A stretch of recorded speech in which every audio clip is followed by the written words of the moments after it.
बोलिए सच्चिदानंद भगवान की।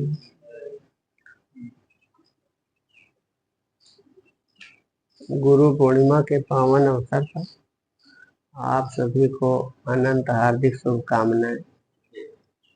सब पर भगवत कृपा बनी रहे और हम सब एक अनंत तत्व की कृपा से अभिभूत रहे, ऐसी शुभकामनाओं के साथ थोड़ी चर्चा कर ली जाए। आज की चर्चा को गुरु प्रसाद ही मानिए, और जो मैं कह रहा हूँ ये मुझे जो गुरु के द्वारा प्रसाद प्राप्त है। अनुभूति का बंटवारा तो नहीं हो सकता, लेकिन जिन युक्तियों से या जिन वचनों से हमारा कल्याण हुआ हो रहा है वे आप तक पहुंचे, और आप लोगों का भी भगवत भक्ति का मार्ग तय हो, सफलता मिले, भगवत कृपा बनी रहे, इसी भाव के साथ आज की चर्चा थोड़ी की। प्रसाद जब हम प्राप्त करते हैं तो एक स्वभाव होता है कि प्रसाद का एक भी कण गिरने नहीं देते। होता है कि नहीं? प्रसाद मिलता है हम लोगों को भौतिक रूप से, तो प्रसाद का एक भी कण, एक भी दाना उसे ग्रहण कर लिया जाए।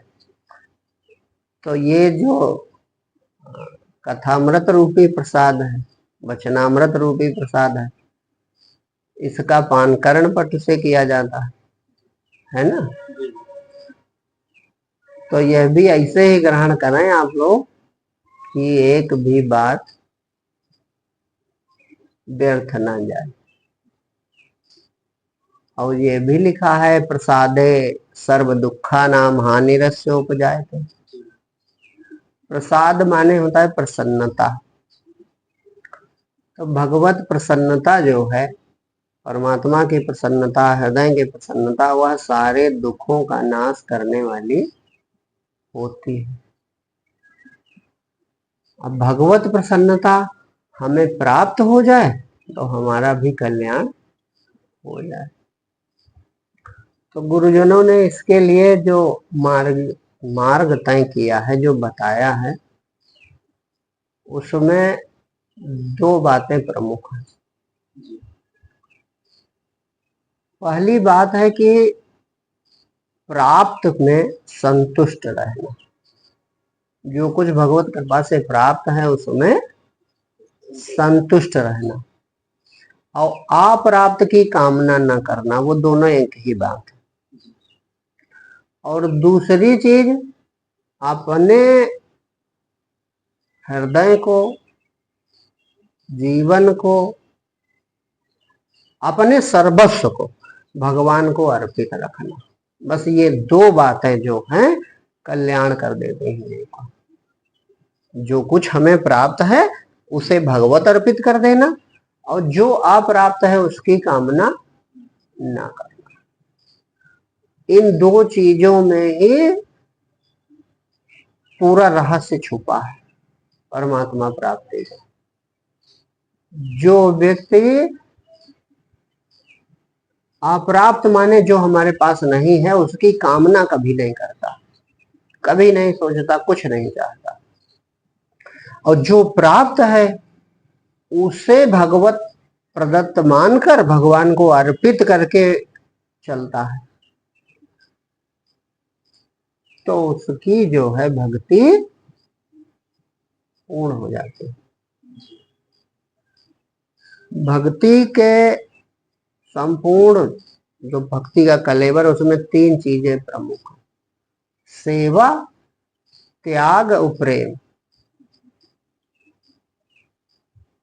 ये तीनों चीजें जो हैं वे दो ही। जो हमें शरीर प्राप्त है, साधन प्राप्त है, सामर्थ्य प्राप्त, उनके द्वारा सेवा करें, अपने सुख के लिए कुछ भी ना करें, क्योंकि जो प्रारब्ध में वो तो हमें प्राप्त ही होगा। और सुखी होने वाली जो लिप्सा है वो पूर्ण नहीं होगी। कि पूर्ण होगी। सुखी हो जाने वाला जो भाव है वो कभी पूरा नहीं होगा। रहा जीवन यापन तो वो तो प्रारब्धवश हो ही जाएगा। तो इसलिए अपने सुख की कामना न करें, और जो कुछ हमें भगवत कृपा से प्राप्त है, शरीर के द्वारा, मन से, वाणी से, धन से, तो उसे हम भगवत सेवा समझ के, भगवत स्वरूप संसार को समझ के सेवा में लग जाएं, तो सेवा से त्याग अपने आप आता है, दूसरी वस्तु अपने आप आ जाती है। ये सिद्धांत है। जिसने सच्ची सेवा की होगी वो जानता होगा, सेवा करते ही हमारे अंदर त्याग का भाव आ जाता है। त्याग किस चीज का? कि हमें कुछ नहीं चाहिए, हमें कुछ, क्यों? संसार की हमें कोई वस्तु नहीं चाहिए, क्योंकि संसार की वस्तुओं में तृप्ति तो है नहीं, न संतुष्टि है, न शांति मिलेगी। अगर इनकी प्रियता बढ़ेगी तो अंत में दुख मिलेगा। तो ऐसी दशा में खूब विचार के विवेक पूर्वक त्याग अपने आप आ जाएगा। और प्रेम रहा तो प्रेम केवल परमात्मा की वस्तु, परमात्मा स्वरूप है परमात्मा का, क्योंकि प्रेम आपका जो है पूर्णता केवल परमात्मा में ही प्राप्त कर सकता है।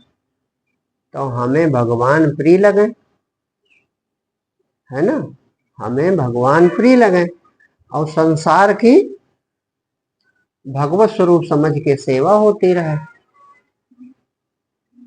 बस समझो भक्ति का सर्वांग आपने सेवन आरंभ कर दिया।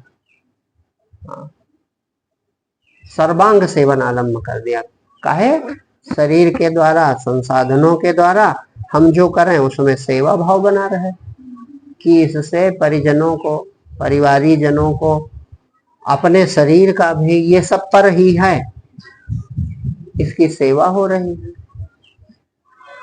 और हमारा जो मैं हूं, मैं भगवान का हूं, मैं भगवान का हूं, मेरे परमात्मा है, मैं परमात्मा का हूं, मेरे प्रभु है, मैं प्रभु का हूं। तो भगवान में प्रियता बनी रहे और संसार से कुछ भी प्राप्त करने की इच्छा ना हो।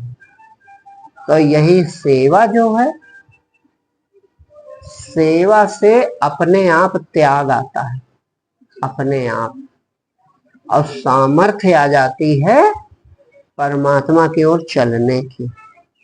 हाँ, अपने आप हृदय में शांति उतर जाती है। और जिसमें सेवा के बजाय भोग का भाव होता है वो दुखी रहता है।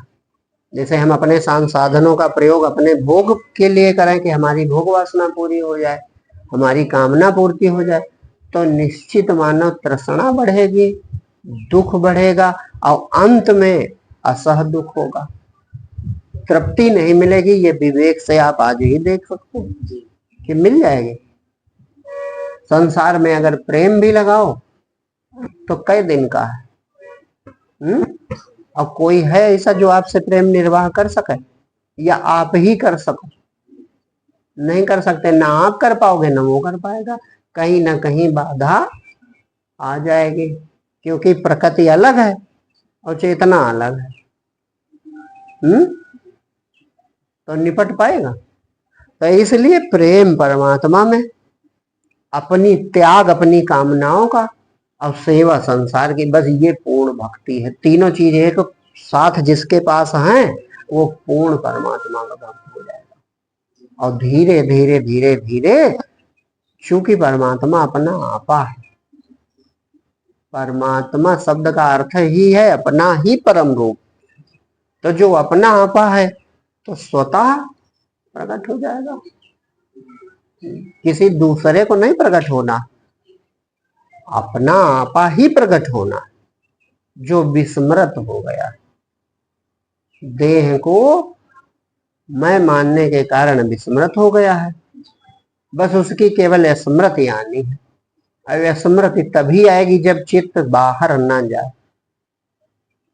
चित्त हमारा मन जो है संसार में और न जाने का सबसे बढ़िया तरीका है त्याग। जिसके मन में त्याग है उसका चित्त क्यों बाहर जाएगा? अच्छा, त्याग भी कोई कृत्रिम नहीं है, स्वाभाविक है। क्योंकि अगर तुम्हारे मन में भोग भी होगा तो कब पूरी होगी बातें? तृप्ति मिल जाए, संतुष्टि मिल जाए, शांति उतर जाए, पूर्णता मिल जाए तो चलो यही कर डालो। लेकिन क्या ऐसा होगा? नहीं होगा।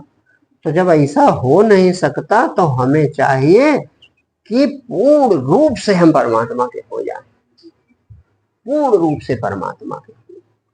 और पूर्ण रूप से परमात्मा के भी अगर ना हो सको, केवल अपने में शांत हो जाओ तो परमात्मा ही तो शेष बचेगा। भाई अहंकार की आपकी कोई स्वतंत्र सत्ता नहीं। ये समझाने में ऐसा लगता है कि आपको भक्त होना है या प्रेम करना है या डूबना है। सचमुच में आपकी कोई स्वतंत्र सत्ता नहीं है। बस संसार की चीजें जो हम मैं कर रहे हैं, तो इनसे जुड़ाव के कारण अंदर वृत्ति मैं वाली उठती है। हाँ, ये रहस्य छुपा है। हमें लगता है हम हैं, हम मैं नाम की कोई वस्तु नहीं, मैं है तो परमात्मा। जो पूर्ण परिभाषा परमात्मा की है, तो कहा गया जो मैं भाव है ये परमात्मा है। लेकिन तुम्हारा इस समय जो अज्ञान काल में मैं उठ रहा, ये शरीर को लेकर उठ रहा। ये जाति धर्म कुल गोत्र बाहरी उपाधियां, इनको लेके मैं उठ रहा। ये चीजें हट जाएं तो तुम किसको मैं कहोगे?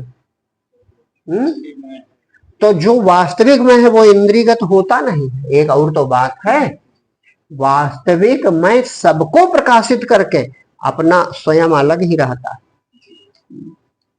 सबको प्रकाशित करके भी वो पृथक रहता है। वो है वो आप वही, लेकिन वह पूर्ण मैं प्राप्त हो जाए तो इसके लिए क्षुद्र मैं का परित्याग तो होना चाहिए। सही पहचान मिल जाए इसके लिए झूठी पहचान मिटनी भी तो चाहिए।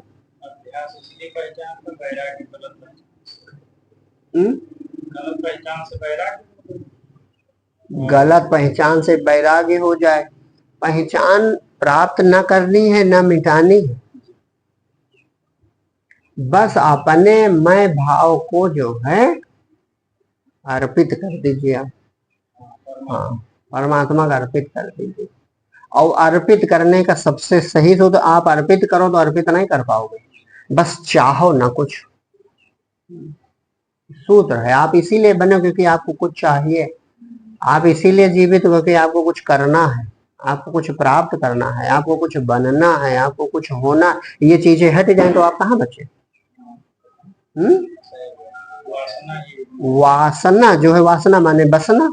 तो तुम संसार में बसे हो और जब तक बसे रहोगे तब तक ये सपना चलता रहेगा। निर्वासनिक होना ही निर्वाण है। जैसे निर्वासनिक हुए, अपने आप निर्वाण माने बुझ जाना, तो ये जो झूठा मैं भाव उठ रहा है ये बुझ जाता है। और जो वास्तविक मैं है उसे मैं कहने की जरूरत भी तो नहीं है भाई। जो वास्तविक एक है तत्व तो बचा, तो एक में ये उसको मैं कहने क्यों जरूरत? किससे कहेगा, क्यों कहेगा? कोई जरूरत बचेगी? तो जो वास्तविक मैं है जिसे हम ब्रह्मास्मि कहते हैं, तो ये सिद्धांत काल में माने जो पूर्ण बोधवान पुरुष वे कभी कभार प्रयोग करते हैं, कभी कभार। क्योंकि जब हम अकेले हैं तो हमें कहने क्या जरूरत, और हम किससे कह रहे हैं? तो ये सिद्धांत काल में कहा जाता है। और अज्ञान की अवस्था में जो इसे रट है या ऐसा भाव रखा है तो वो शरीर से ही जुड़ के रह जाएगा। तो फिर वो और अधिक जो थोड़ी बहुत धर्म का डर या बाहरी लौकिक मान्यता ये छोड़ के और ज्यादा उदंड हो जाएगा।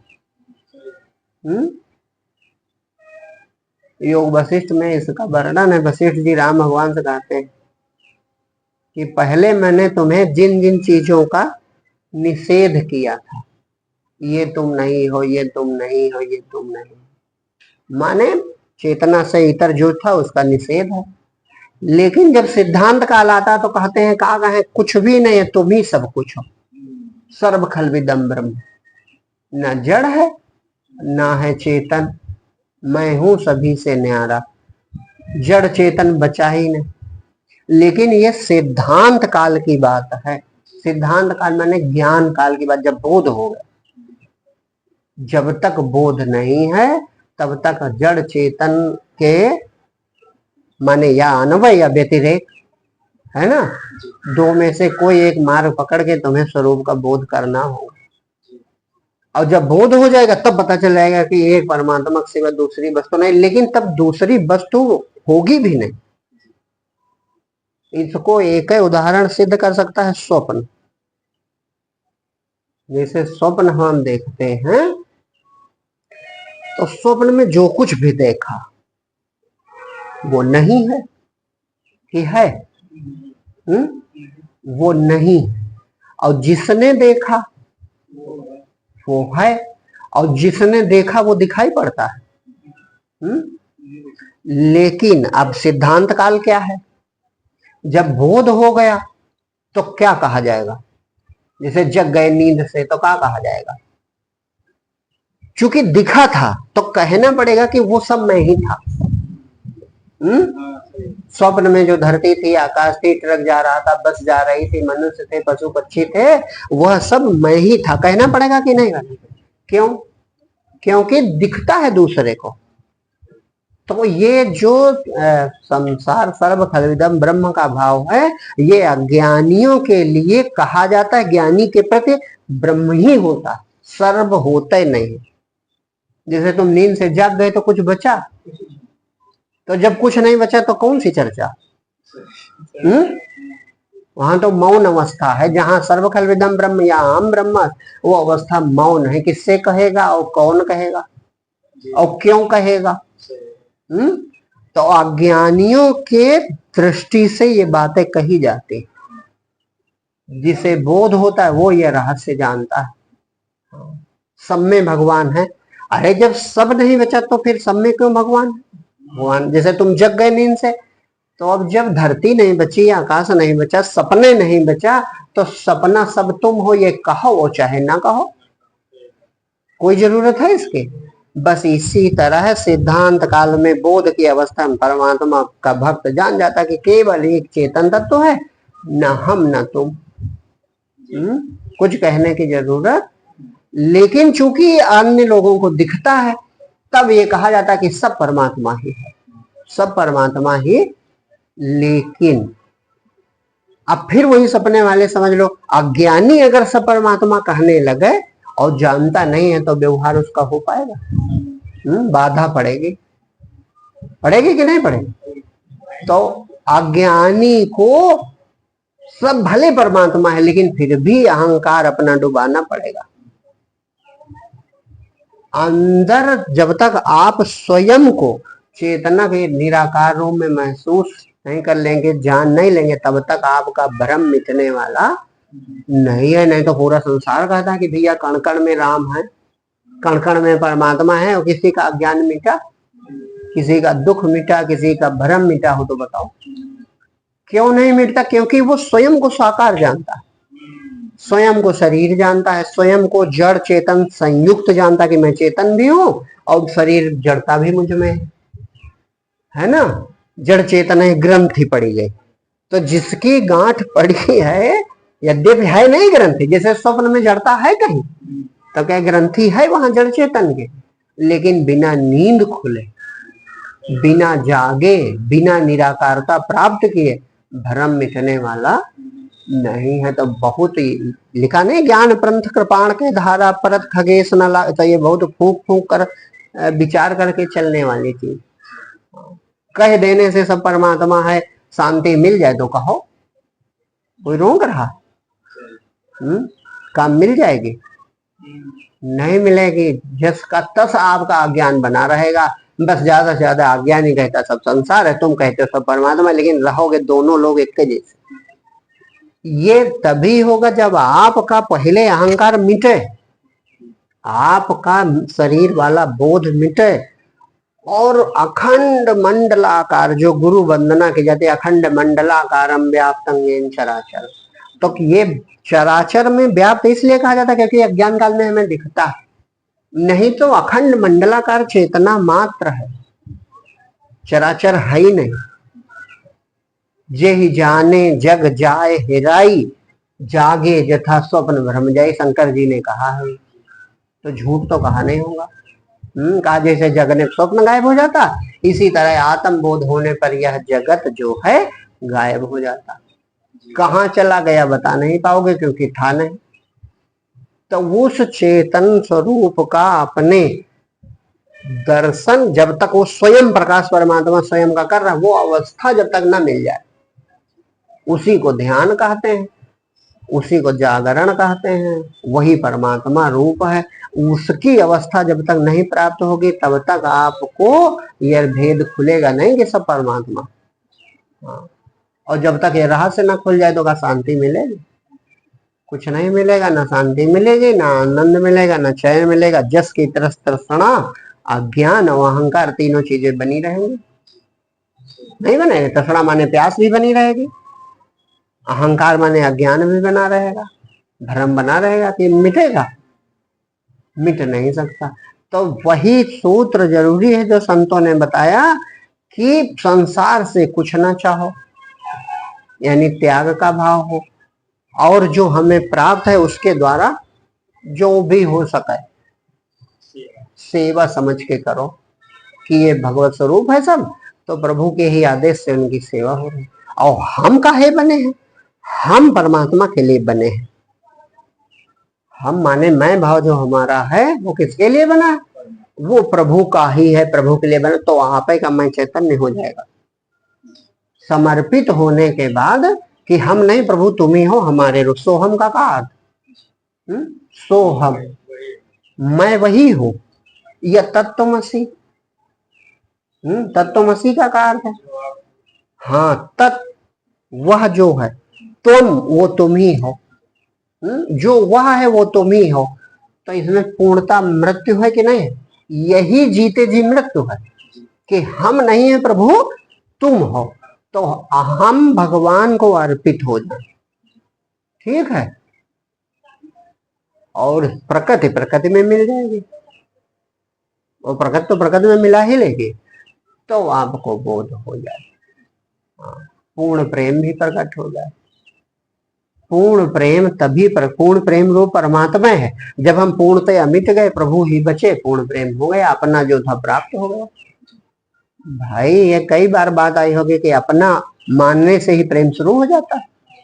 जिस चीज अपनी है वो प्रिय है, तो जब अपनापन पूरा प्रकट हो जाएगा तो पूर्ण प्रेम आपको प्राप्त हो जाएगा। पूर्ण प्रेम, पूर्ण आनंद, पूर्ण शांति, पूर्ण संतोष, पूर्ण ज्ञान, ये परमात्मा का स्वभाव है। उसमें सब पूर्ण है।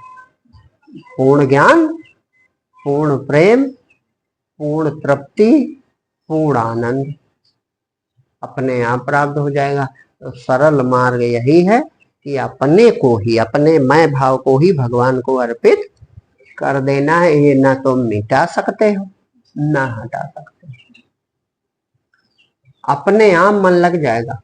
हाँ, कोई करके देखो भाई। जो जगत पिता परमात्मा है, जो है सो है, वो प्रभु तुम ही हो। और जब तुम ही हो कह दिया तुमने, तो आपका पृथक अस्तित्व तो बचा नहीं।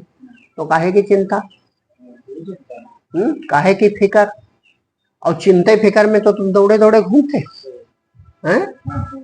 अब जो अद्भुत है, अनोखा है, जिसकी इच्छा मात्र से प्रकृति अद्भुत चल रही है, तो हमें उसे बताना पड़ेगा हमें ये चाहिए।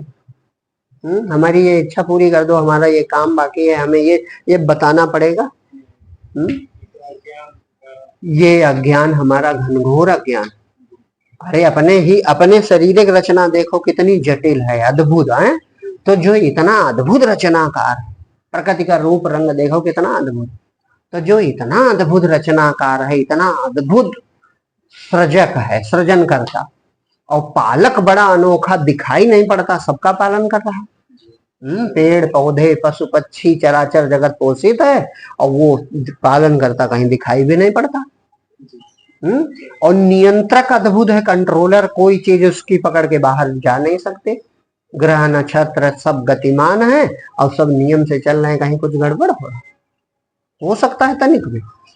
तो ऐसे अद्भुत परमात्मा के अंश होकर कह लो या पुत्र होकर के या उसके होकर फिर हमें उसे बताना पड़े, तो ये तो हमारा निराधीन अज्ञान, अल्पज्ञता है हमारी, तुच्छता कह लो। समर्पण के बाद फिर एको शब्द नहीं, मौन दशा। हाँ ये जरूर है कि जब बोध हो जाएगा तो उसका गुणगान करना, उसकी महिमा कहना, और जो भक्त मिल जाए उनसे उसकी ओर चलें, प्रेरित हो इसके लिए उसकी चर्चा करना, ये दूसरी बात। लेकिन अपने लिए कुछ चाहना, कोई इच्छा करना, तो फिर अभी तुम बहुत दूर है परमात्मा। समर्पण कहाँ हुआ भाई? समर्पण का एक मृत्यु है, ये नहीं है? जीते जी मृत्यु समझो। जीते जी मृत्यु, जैसे कहते हैं हम तो हैं कान्हा तेरी बसुरिया, जी चाहे जैसे बजा ले। तो क्या बसुरिया अपना स्वर निकाल सकते? हम तो हैं कान्हा तेरी कठपुतली, जी चाहे जैसे नचा ले। तो क्या कठपुतली स्वयं नाच सकते? तो जब ऐसे अपने मान रहे हो तो फिर अपनी इच्छा कहाँ, अपनी वासना कहाँ, अपना ज्ञान कहाँ, अपना अज्ञान कहाँ, अपना पुण्य कहाँ, अपना पाप कहाँ, अपना सुख कहाँ, अपना दुख कहाँ? द्वंद्व खत्म कि नहीं खत्म? द्वंद्व खत्म, दुनिया खत्म, रहा एक करतार, केवल एक परमात्मा बचा, दूसरी चीज। तो समर्पण जादू है, समझ पावे कोई। और इसमें कोई साधना भी नहीं करनी है, और सब साधनाएं इसमें शामिल है। केवल आप समर्पण करके देखो, अपने आप आपका प्राणायाम हो जाएगा, अपने आप आसन हो जाएगा, अपने आप धारणा बनने लगेगी, अपने आप ध्यान होगा और अपने आप समाधि भी हो जाएगा, अपने आप। समर्पण रूपी साधन में बैठ जाओ और देखो सब अपने आप होता है कि नहीं होता। और एक बात पक्का मानो, करता कोई नहीं है, करता धरता सब परमात्मा। जो करता शक्ति है वो परमात्मा। जैसे कोई कहे कि अरे आज भैया वो चने की रोटी खाई, फिर पचाने में जो मेहनत लगी है, उसके बाद जब हम खून बनाने लगे तो क्या बताऊं। और फिर उसके बाद भैया जब वो जठराग्न में पहुंचा और फिर जो है उसका कोई पाचन कन कहे हम कर रहे हैं, तो झूठ है तो बोल रहा है। आप कुछ जानते हो? होता सब है, ये पक्की बात है। शरीर विज्ञान अभी अल्ट्रासाउंड हो, जांच हो, तो होती सब क्रियाएं, लेकिन कोई कहे मैं करता हूं, और कहने कह सकता क्योंकि होता है। कोई कहे जब हम हड्डियां बनाने लगे घुटनों वाली, वो कष्ट उठाना बड़ी मेहनत से बनाए और थोड़ा जो है प्लाज्मा और बढ़ाया ताकि मजबूत हो जाए, तो झूठ बोल रहा कि नहीं? इसी तरह ये हंस रहे, इसी तरह जो लोग कुंडलनी जागरण और दुनिया जागरण करते हैं वे सब मूर्ख हैं, उन्हें कुछ नहीं पता, वे रहस्य जानते नहीं, सब दुनिया झूठ बोल रहे। होता है, मैं ये नहीं कहता हूं नहीं होता, संतों ने लिखा है सब होता है, लेकिन स्वतः होता है, कर्ता शक्ति परमात्मा है, कोई करता नहीं। जो कहे हम करते हैं वो महामूर्ख। समर्पित जो हो जाता है भक्त, वो अनुभव करता है संत की नहीं हमारे अंदर हुआ है। भाई जैसे शरीर आपका बढ़ा तो शरीर के आपने बढ़ाया, अब बढ़ गया तो कोई कहे नहीं हम 5 फुट 4 इंच, ऐसे नहीं हुए, बहुत तो कोई कर नहीं सकता।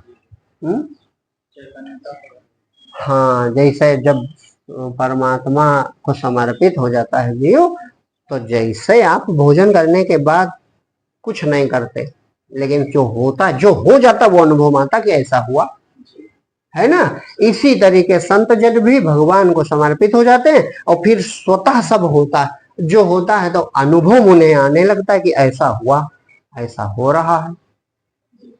तमाम प्रकार की जो सिद्धियां लिखी हैं, तमाम प्रकार की अनुभूतियां संतों ने लिखी, बहुत कुछ संतों ने कहा, तो वो उनके साथ हुआ, लेकिन अहंकार पूर्वक वो नहीं कहते कि हमने किया। और जो ये कहता है मैं करता हूं, या आओ मैं तुम्हें बताता हूं, करवा दूंगा, तो वो मूर्ख है।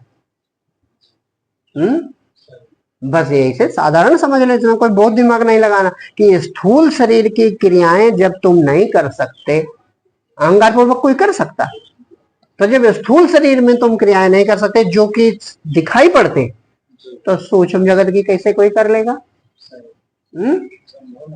कोई असंभव बात है। और होता नहीं, ये मैं नहीं कह रहा, होता है, संतों ने अनुभव किया तभी उन्होंने लिखा, लेकिन स्वाभाविक होता है। इच्छा से परमात्मा कर देता है, भक्त की इच्छा से, साधक की इच्छा से। जब वो समर्पित हो जाता है, प्रभु तुम ही हो हम नहीं है, तो परमात्मा कर देता है। जैसे उसमें भोजन कर लिया, बाकी काम परमात्मा करता है, उसी तरीके से इधर भी बस हम समर्पित हो गए, बस वो अपने अनुकूल कर लेगा, अपने अनुकूल। अब स्वयं वो हृदय में प्रकट हो जाए, उस लायक हृदय अपन स्वयं बना लेगा। हृदय रूपी सिंहासन पर बैठने से पहले सिंहासन का निर्माण स्वयं परमात्मा करता है। भक्त के बस की बात नहीं। जो लोग कहते हैं समझो अज्ञान के कारण कह रहे हैं, कोई कुछ नहीं करता है।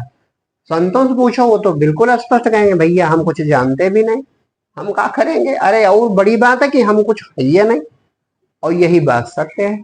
अलग से हम कुछ नहीं है, जो है सो परमात्मा है।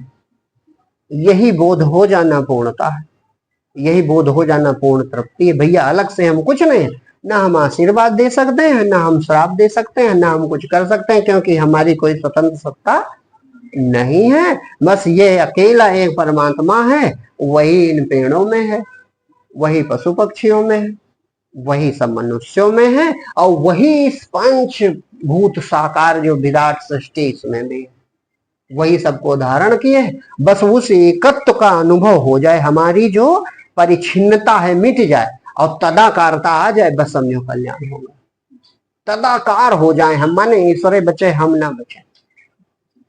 जैसे वायु विकार के कारण लहर उठी, तो लहर उठी तो 2 लीटर पानी है, और वायु विकार समाप्त हुआ, लहर बैठ गई, तो अब अलग से वो बची, वो पूर्ण हो गई, मिटी भी नहीं। ऐसा नहीं अस्तित्व मिट गया, वो पूर्णता प्राप्त कर हो गई। एक था समुद्र, एक हो गया, जल एक था, एक हो गया। बस इसी तरह भक्त भी मिट जाता है, और परमात्मा शेष बचता है, जो था सोई भया, अब कछु कहा न जाए। ये दशा सच्ची है।